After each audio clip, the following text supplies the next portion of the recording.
Update tayo dito sa ating sitawan kabukid. May mga bulaklak na. Oh, ayan oh. Ibig sabihin bubunga na yan. Oh, ayan oh. Bulaklak na. Ito na kasi yung mga gapang oh, tataas na. Ibubunga na yan. Pagka ano. Ayan oh. Mga bulaklak na. Bulaklakan na yan lahat. Bubunga na yan. Oh. Yan ang mga lakaran pag mamumuti.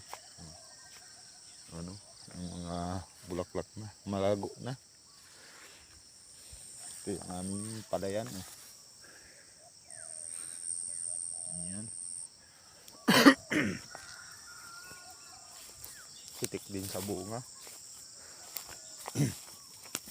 Oh. Tinalukan kahit kanal. Oh. Pwede nang kuhaan ng gulay ito oh. Kangkong.